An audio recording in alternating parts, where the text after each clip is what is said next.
ये बात मेरी मम्मी की है। मेरे घर में हम 4 लोग हैं, पापा, मम्मी और हम 2 भाई। मेरा भाई छोटा है। ये बात तब की है। हमारे गांव में उस समय लाइट नहीं थी। एक बार मेरी तबीयत खराब थी तो मैं स्कूल नहीं गया था।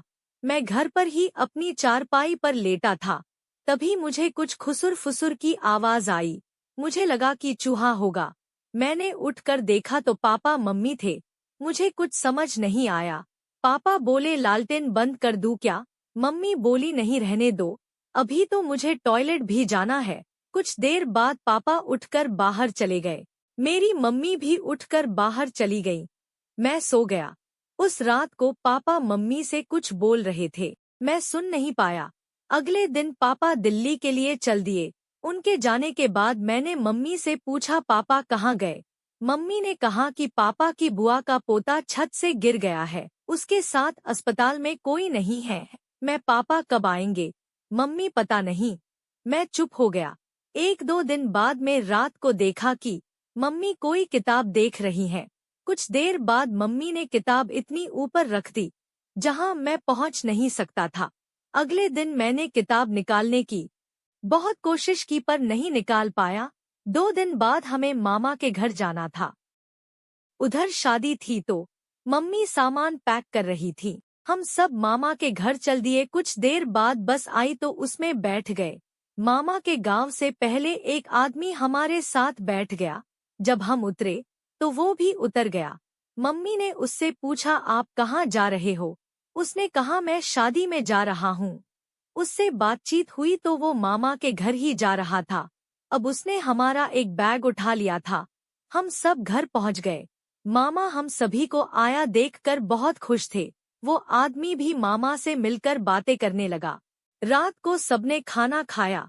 फिर मेहंदी लगाई जाने लगी तो मम्मी ने किसी से कह मेरे हाथ में भी लगा दो।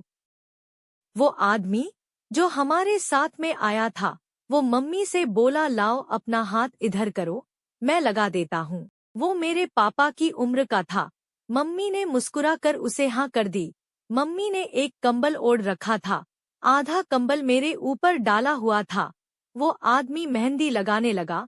जब उसने मम्मी के एक हाथ पर मेहंदी लगा दी तो वो दूसरे हाथ को पकड़ने लगा। मम्मी बोली, बस एक ही हाथ पर रहने दो।